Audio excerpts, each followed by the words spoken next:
I just think this is a time in your life where you just don't know what you want to do. You're searching for something, but you didn't find it yet. But finally you find your own way. Having the sweat dripping out of your back, like, yeah, I'm a photographer, but you have to make these mistakes. You have to fail. You have to grow again and stand up again. And I think it's part of the game.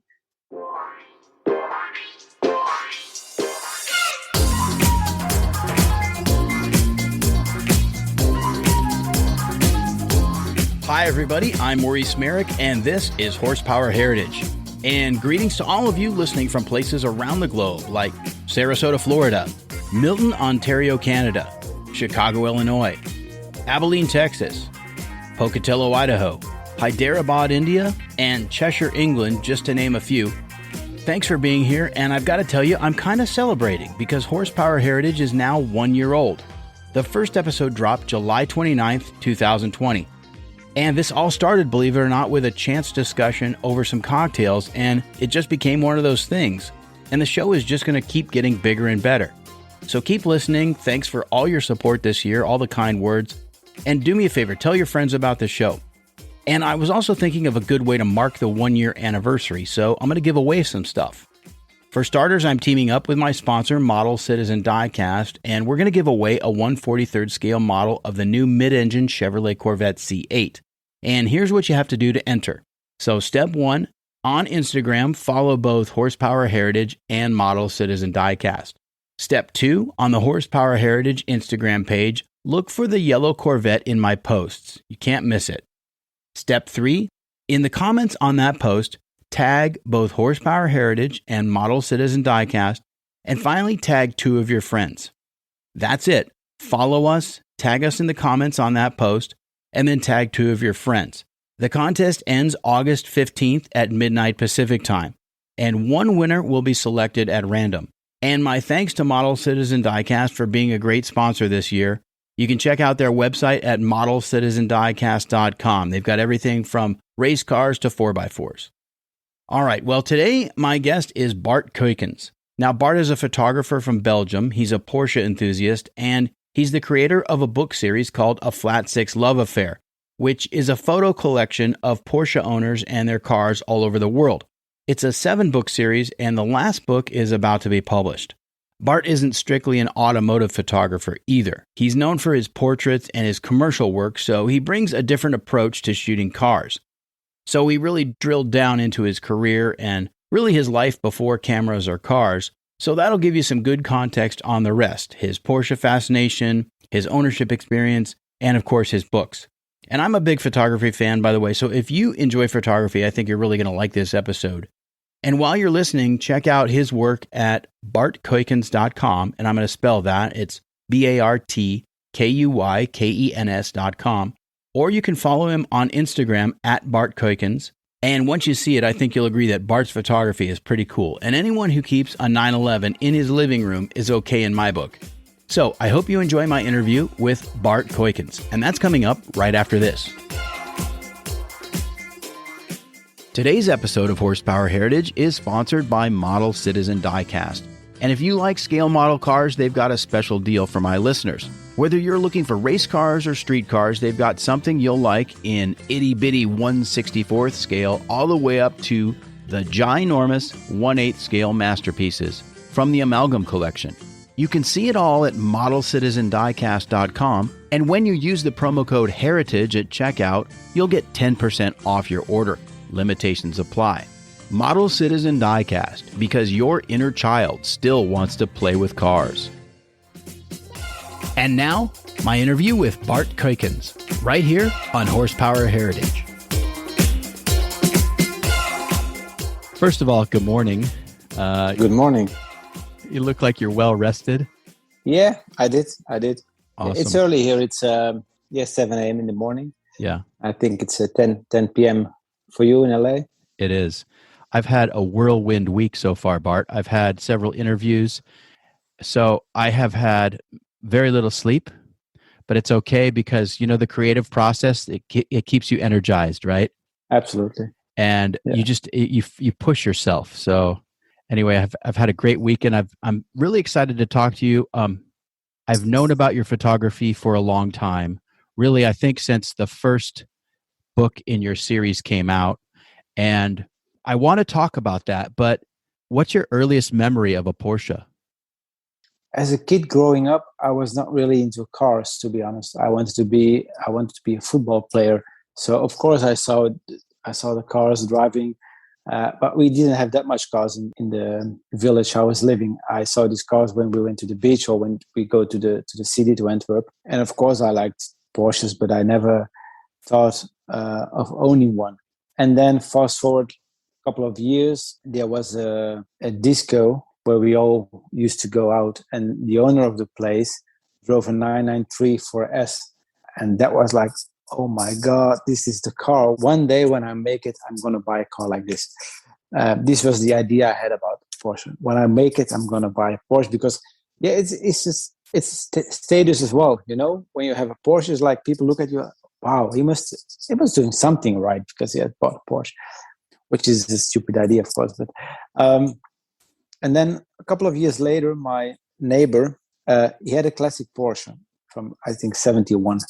And I was like, and I had some money on the side, and I decided to buy one. And it was like 100 kilometers, which is like 60 miles, 65 miles away from my place.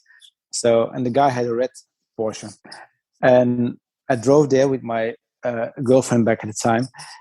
And he had to pull the Porsche out of the garage, but it was standing in the sun for many, many years. So I think he imported it from the States, for California or something. And the red, I thought it was red because it looked red on the pictures, but in reality, it was more like pink. And I was like, I was like 22 or 23. I said, I don't see myself driving in a pink Porsche in Antwerp. It's maybe a little bit too much. But he had a Carmangia as well. You know, the Volkswagen Carmangia. Sure. And it was in olive green. It was a beautiful car. So I said, how much is the other one? Because my girlfriend back at it said, oh, the Carmangia is lovely. So I said, okay. And it was the same price. So I drove home with the Carmangia. I knew nothing about cars, really nothing. So the car was so rusty on the bottom that basically I had to rebuild it from scratch. And it would cost me the same money that I bought it for. And I didn't have the money. So I sold it a couple of weeks later. And then I didn't drive an old-timer for many, many years. And then I bought with my neighbor. We went to the Netherlands to check the car, and I bought my first Porsche.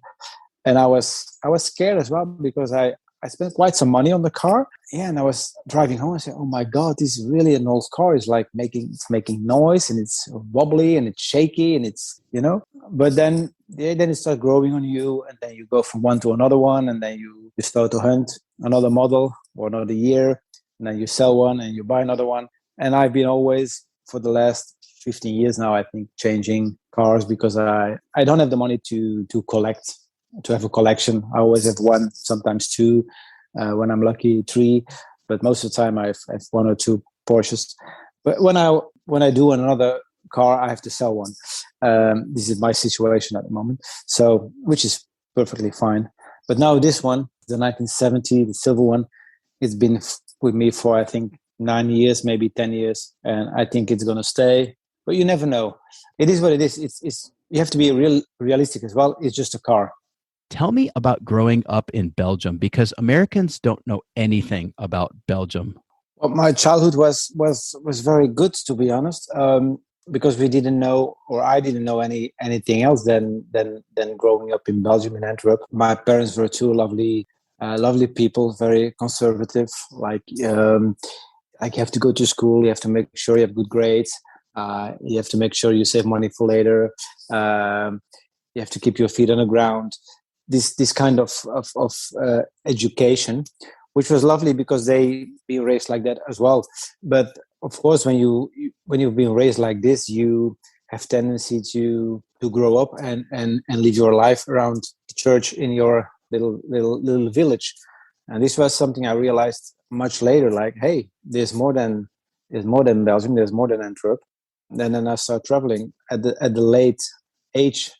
To be honest, I wished I would have done it when I was in my 20s, but I didn't. But back then I had a totally different mindset as well. I was playing football locally. I had my friends here, but if you want to grow as a person, if you want to grow as an artist, you have to let go things. You have to get out of your comfort zone and travel to places where it's different, where you have to fight for your place. Because here everything was easy for me. I'm an only child. Food was on the table. If I needed something, not that I was crazy spoiled or something, but I was 16. I got my scooter. I was 18. My parents gave me a little money for a small car, and yeah, I could spend the rest of my life in this village and do the things that everybody's doing here, which is fine as well. But at some point, I started to think like, hey, I want to do something else. Now, with getting older, I'm like, hey, you have to go all in. And in the story, you have to jump. If it works, it works. If it doesn't, yeah, then you try something else. And I think that's the way I want to raise my kids as well. Like, hey, you can do whatever you want, go out in the world, explore the world, but you always have a place to come back home. I will be here for you. It's interesting that you said you're an only child. I was betting that you're an only child, and I'll tell you why. People who grow up with no siblings tend to become more creative, I think. I know that's a generalization, but you're a very creative guy. I also was betting that your parents were fairly conservative people because you're rock and roll. And it's obvious in your work, in your house. I mean, how many people have a car in their living room, right? Were you always a creative guy? I think I've been always creative, but not with my photography or my art. I've been creative by keeping myself busy, because as an only child, you spend quite some time on your own as well. When you have an older brother or an older sister, you can look up to them, or you learn from them, or they take you with you. And the weird thing is, I was not really pushed to do something creative because by the time I went to school, you had to study for, the better your grades at school, the more opportunities you would get later in life. While everybody I look up to, everybody I admire, everybody I think, oh, wow, they don't have a degree at all. They just made it because I had this crazy passion and this crazy fire burning inside of them, and they made something out of it. So I think having good grades at school, it's important, and I want my kids to be good at school, of course, but I just try to teach them like, hey, you can do whatever you want. If you want to be a plumber, go for it, but try to be the best plumber that you can be, And I think this is something was missing in my childhood, that I never was pushed to do something creative like arts or photography, fashion, painting. All these kind of things were in the eyes of my parents were like, this is not really a real job. It's something you do on the side, but not really a real job. Because for them, they didn't know anybody who was a painter or a photographer or whatever, because everybody was doing more or less the same stuff. But at some point you start to develop yourself. You start to grow as a human being. You make terrible mistakes. You think you know everything. There's times in your life where I was finding my comfort in taking drugs for a couple of years. Then this addiction went from taking drugs to gambling for a couple of years. And I just think this is a time in your life where you just don't know what you want to do. You're searching for something, but you didn't find it yet. So you try all kinds of stuff and all kinds of behaviors where you think, okay, maybe I fit in this group, or maybe I fit in this group. But finally you find your own way and your own path in life. And now I think, okay, I'm a photographer right now and I feel comfortable, which is also something that comes into stages. Bart, there's a concept called imposter syndrome. And I don't know if you've heard of this. I think it's largely an American concept, but... If it's American, then we don't have it now. Was this something that you had to overcome, this feeling of maybe you don't belong or you shouldn't be doing this, or people will discover that you're not really a photographer? Yeah, absolutely. Because the moment you buy a camera and you go out in the world, in the scary world, and you start taking pictures, and people ask you, hey, what are you doing? You have to say, I'm a photographer. It takes a while until you can say this comfortably and say, without having the sweat dripping out of your back, like, yeah, I'm a photographer, but because then you're scared about the next question. Hey, what are you doing, and who are you taking pictures of? So it takes a couple of years until you find you feel comfortable. And of course, this comes with the things you do. You don't start shooting, Macy Gray or Patrick Dempsey, or you don't start with making the 7 books I did in your first year. You start with small projects and small things, and some of them you really like, some of them you say, okay, I'm not really proud of that, but it's part of the process. You have to go through this. You have to make these mistakes. You have to make this. You have to fail. You have to grow again and stand up again, and I think it's part of the game. And I'm going to do it whatever it takes. But then you have to come out, and then people ask you, hey, what are you doing? Say, I'm a photographer. And then you feel like they look at you like, since when? What are you doing? And then you feel like there's people talking about you like, hey, now he's a photographer, 2 weeks ago he was trying to be a football player, now he's a photographer. But this is, maybe I'm just a little sensitive for this, because when you're younger, you're sensitive for this kind of thing, because you want to feel good, and you want to feel that everybody likes you and everybody is happy about what you're doing. And of course, this is not the case. There's always people who really admire the stuff you do, and there's always people who doubt the things you do, or people who dislike the things you do. You always will have people who are jealous. You always have a little bit of pressure. And I felt this pressure from my parents as well. Not that they were not supporting me, because they were supporting me all the time, all the way. But they were like, are you sure you want to do this? Because photography, who's making money with photography anyway? You have 2 kids, you have to feed them. And how are you going to pay your house? And I said, yeah, it's possible. Of course it's possible. But for them, it was like, something totally crazy. And, I'm going to tell you something. As a photographer, to be honest, if you start taking pictures with the idea to make a lot of money, I can tell you right now, you better do something else. Because especially in the beginning, you don't make money at all. It's coming over the years, if you're lucky. So, and that's not only with photography. I think it's with every arts. If you're into the arts, it's not like if you want to make money, there's different other stuff you can do. I think you have to do it for the passion. For me, it's a way to express my feelings, express my thoughts, and I can see this in my photography. Sometimes I shoot series of people, and then I realized afterwards, okay, this was this kind of time frame in my life where maybe, especially around the death of my father, I see pictures and say, okay, it was a little bit more dark and more sad than other times in your life where you think, oh, this is more funny, more lighter, But that's also nice that you see yourself growing as an artist, and you see yourself evolving in something else.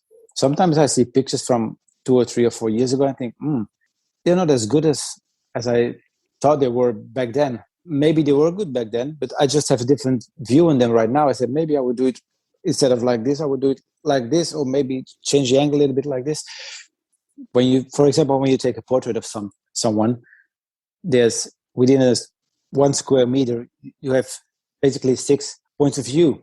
You can shoot them directly in the face. You can shoot them from the left, from the right, from the top, or you can sit on your knees and shoot them straight up, or you can shoot them from the back when they turn around. So basically in 1 square meter, you have 6 angles where you can shoot someone, and you have to try to be creative as fast as possible. And because you don't have that much time when you shoot celebrities. Mostly they say, yeah, you have 5 minutes, and then there's no time to start thinking about the concept, It's interesting that you say that, because I have some observations about your style. And for people who perhaps haven't seen your photography, first of all, you shoot on film most of the time, not on digital. Always. Yep. Second of all, you favor black and white. Yeah. There's almost a photojournalism element to your photography. They're always very candid. What do you think were some of the factors that helped you develop that style? I've been inspired, of course, and everybody knows, I think, by Anton Corbijn. He's a Dutch photographer, and he really blew me away for many, many years with his photography. Most of the time he shoots in black and white as well, analog, and I really like what he's doing. So in the beginning, you try to, not like you want to copy him, but you feel like, okay, this is what I have in my head, and you try to buy his books, look at his books, the way he shoots people, and then you try to reproduce it in some way, like, okay, let's try this as well. And then by doing that, you develop your own signature style. I think it's important for a photographer to try to develop your style and stick to the plan. And then say, okay, this is what I do. For me, it's black and white analog.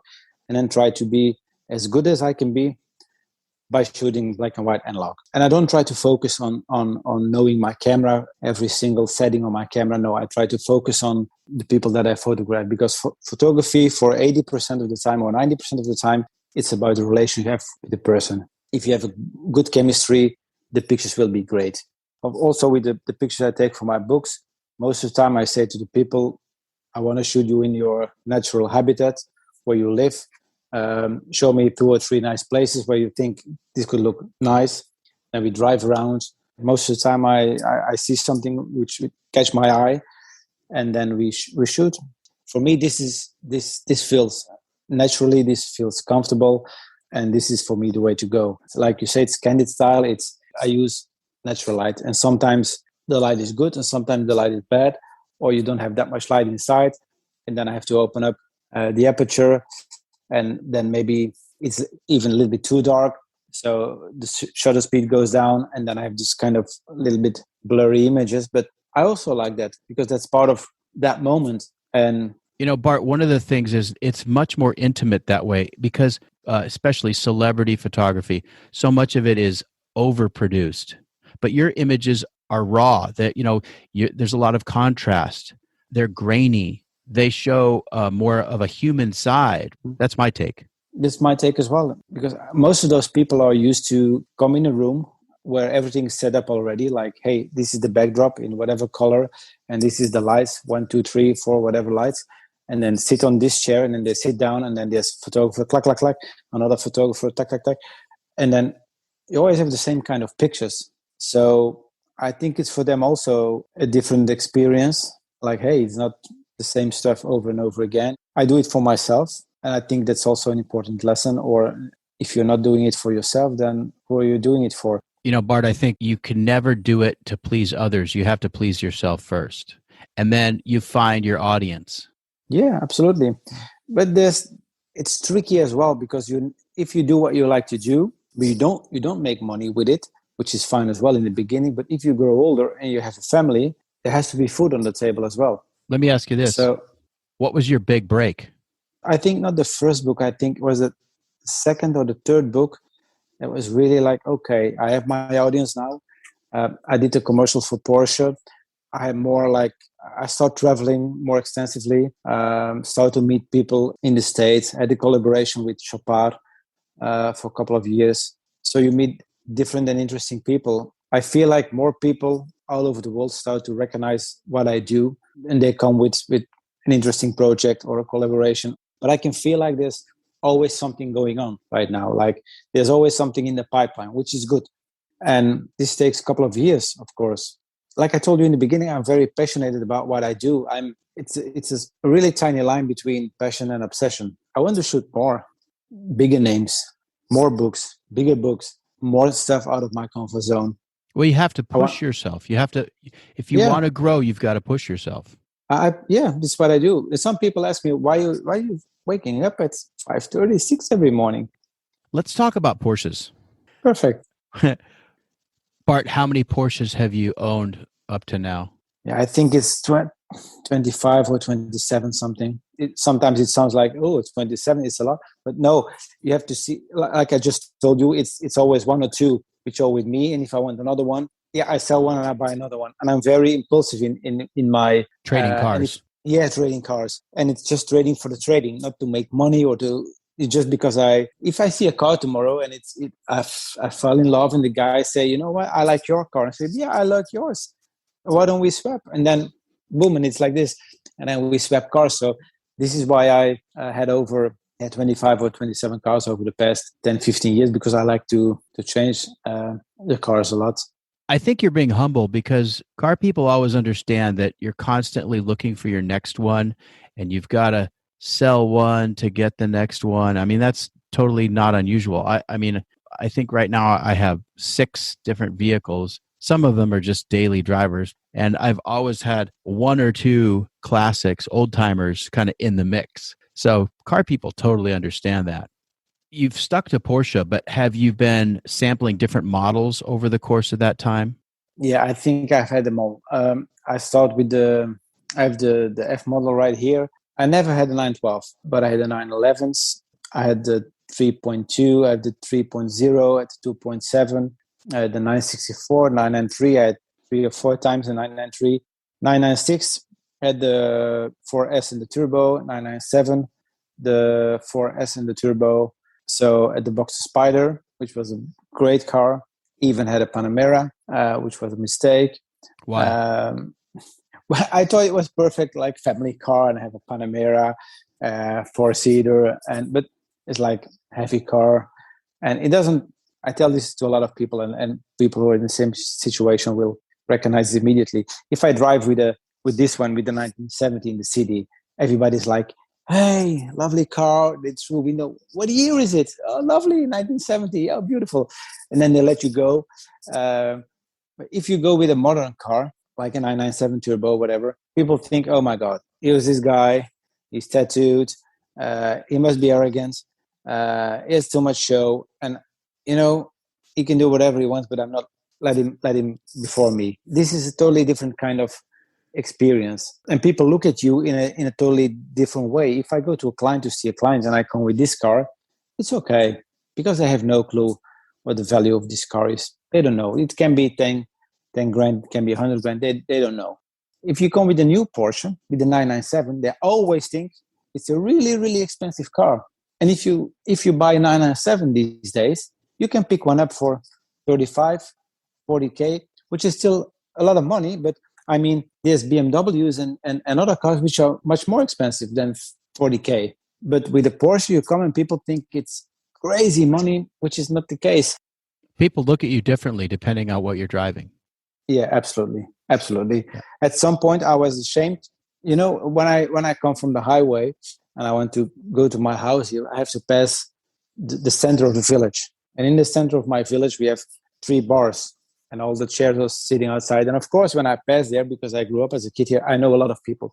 But when I do with my old timer, I go like, and people go, "Hey, I say, see you next week," or whatever, or give me a call. And when I did this with my new Porsche, I felt like a little bit ashamed, like, oh my God. And I drove around.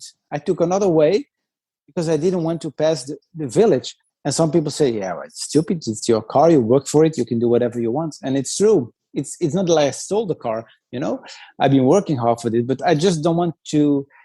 You don't want people to think you're showing off. Yeah, exactly. Yeah. And if you're showing off with an old timer, it's fun. They like it.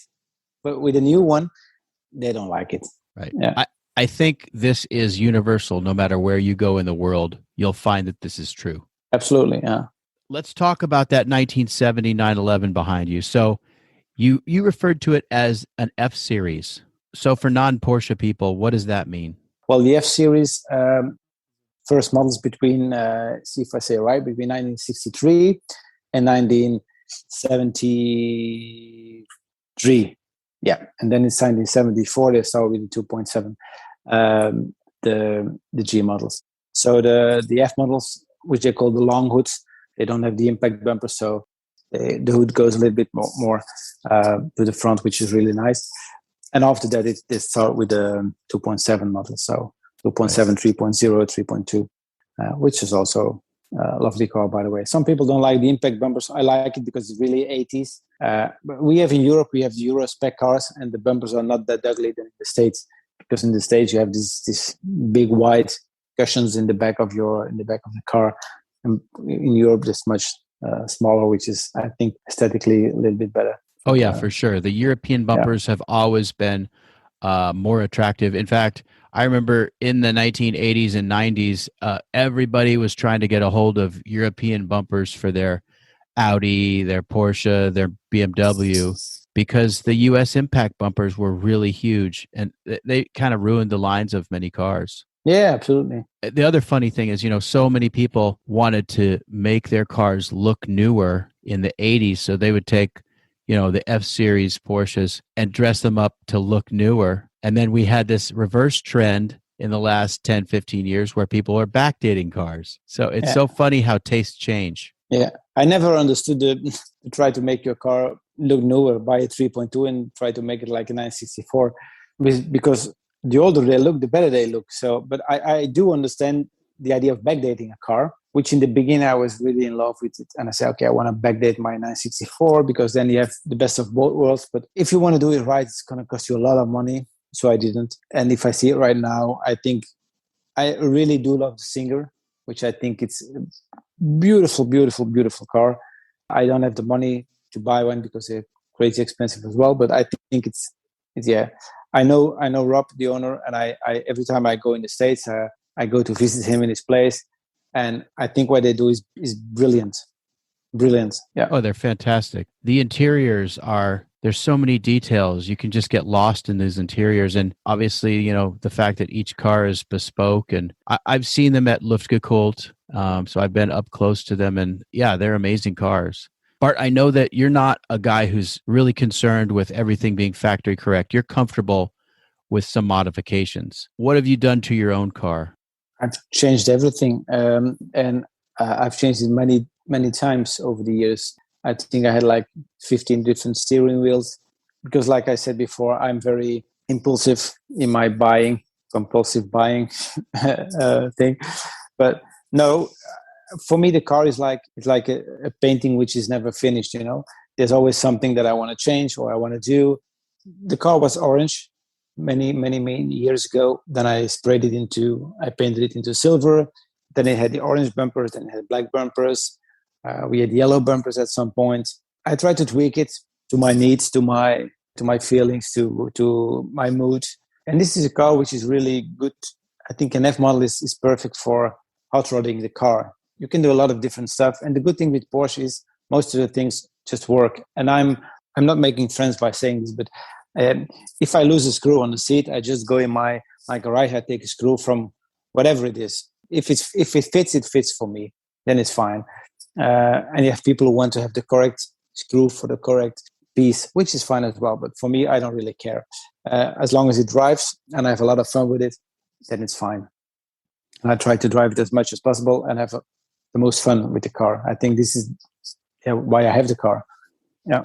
How many miles do you think you put on your 911 every year? Or how many kilometers do you think you put on your 911 every year? I think 5,000. Yeah. Okay, so that's pretty conservative. But then you're traveling a lot. You're on the road a lot. Yeah.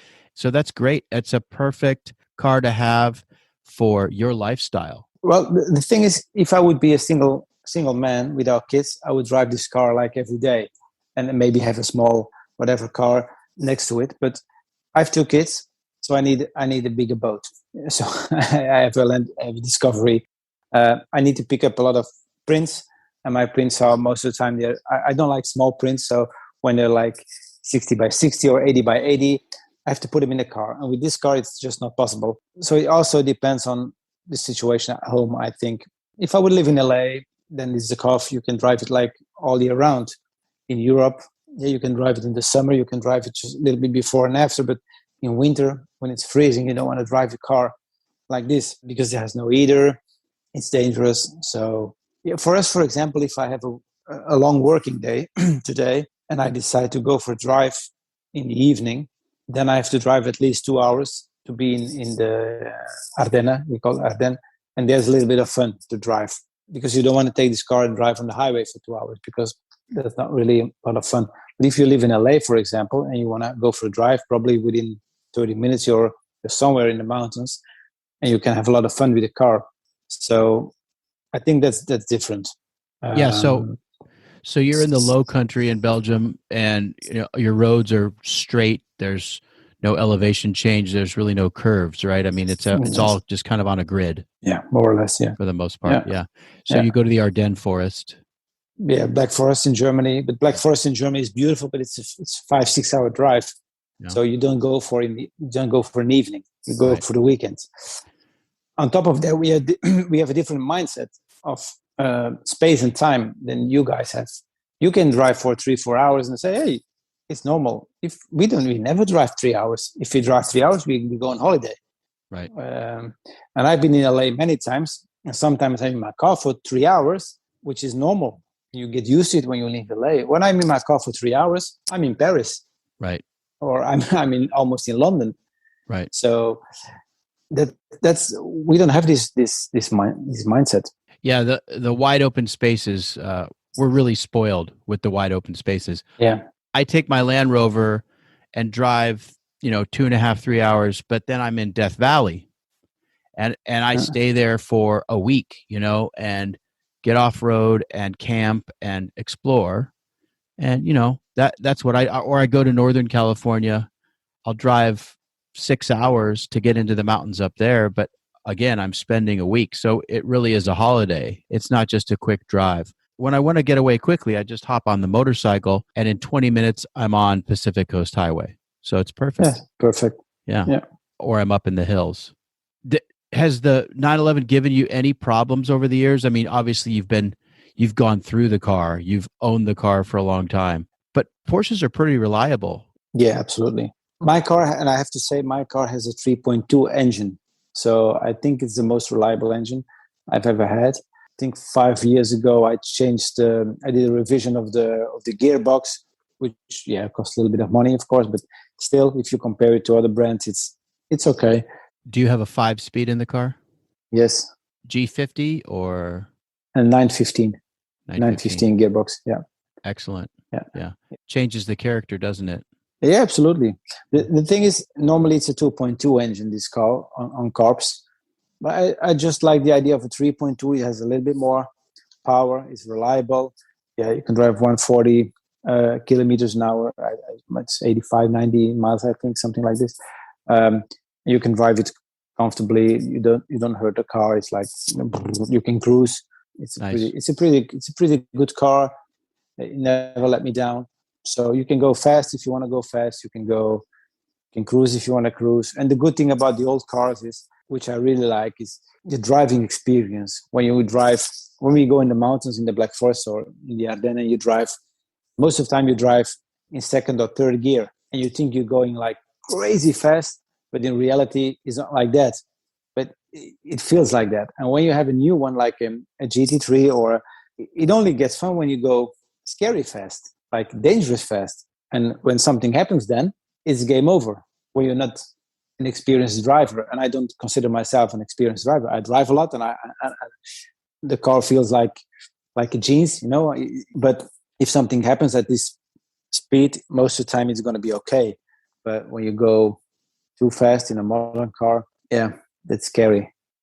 Hey, Bart, have you ever had any professional driving instruction, like on a track? Well, the weird thing is, I never took my car on a track day. Never. I don't know why, but I like to drive, small roads, couple of friends, drive for a couple of hours, stop, have a drink, eat something, talk, take some pictures, go for another 2-3 hours, and go back to the hotel or whatever. You're also 100% right about an older car and the threshold for fun, right? The threshold is much lower than a modern car. A modern car doesn't even get interesting until you're going 100 miles an hour, or more. Or more. You're totally right. I experienced this and I really love this car. It's a Boxer Spider. And I was driving in the Black Forest, and you feel comfortable with this car from the first minute, because it's mid-engine, it's fast, it's reliable, it's sticks to the ground. But then you realize you're going too fast all of a sudden. So let's talk about your book series. It's called A Flat Six Love Affair. Was it always going to be a series, or was that by accident? It was by accident. My graphic designer, because I asked him, okay, what are we going to do with the cover? What are we going to do with the back of the car, the back of the book? And he say, let's put a P from Porsche on the back of the book. I say, yeah, fine. And then for the second book, say, why don't we put an O on the back of the book? So we have Porsche. I say, yeah, but then we have to make 7 books. So yeah, then we have to make 7 books. So I said, okay, let's go for it. So, but the idea started to make 1 book. And I'm curious to know how you started the project. Well, I started the project almost 7 years ago, because there's one. I release 1 book every year. So the first one was like 2015 or 2014, and I started by shooting a friend just for fun, analog black and white. I photographed another one, and then I said, hey, why don't we make a book? So I made a book, and then Yeah, the first book is a little bit, it's fun because you release the book, you don't know where you're going. You see people ordering book, orders coming in from different countries, so you start to be excited. And then, yeah, made the first book. It sold pretty well. And then I made a second book, and this was the scary book because you don't know, because people bought the first one if they're going to buy the second one. By the time I released the second book, I didn't know if people were going to buy it. And the thing is, the first book was, if I only would have one book, it was okay. But once I released the second book with the P on the back and then the O in the back, people were going to realize, oh, it's going to be Porsche and it's going to be 7 books. So I had to commit myself to make 7 books, even if the second book wasn't selling at all, for example. But I was lucky, and the second book sold well, and the third book, and now I'm into 6 books already. So I'm pretty confident that people will buy the last book as well. Close to 500-600 people who have the full series right now. So yeah, but that was the guess I had to take. Now I could make another 1,000 books if I want, because you meet so many people along the way. But I feel like this project is finished when I release my 7th book. And I'm not saying I'm not going to do something automotive anymore. And it's not that it's getting boring, not at all. But it's just like it's at some point it's getting routine. And this is something dangerous it scares me when things are. When it starts to become routine, that's a bad sign, because then if you lose interest, you lose the creativity too. So you got one left. What's been your favorite shooting experience of the series, or maybe something that stands out? Book number 3 has some interesting people in terms of like Norbert Singer, Paloma Picasso, Hans Mesger was really interesting for me because it's big names in the industry. But book number 5, the Californian book, was really fun as well because I made a lot of friends over there. And we had Jay Leno and Jeff Swart and Rod Emery, Magnus. By the way, your portrait of Magnus is awesome. I love it. Yeah, thank you. Yeah, I really like that. Yeah, it's a great guy, passionate guy, really smart guy as well. Because he doesn't talk about Porsches all the time. You can ask him anything, and he's really educated, self-educated man. It's really interesting. Yeah, that was for me. Book number 6 was really interesting. 5 interesting. 6 was also interesting with going to Miami and the people over there. But I don't have one favorite shooter to say, oh, this was lovely. I really like to shoot with Paloma Picasso because she's not the typical Porsche driver, but still coming from, the daughter of Pablo Picasso, of course. And the experience was lovely as well. She invited me into her house. We stayed there. It was really interesting.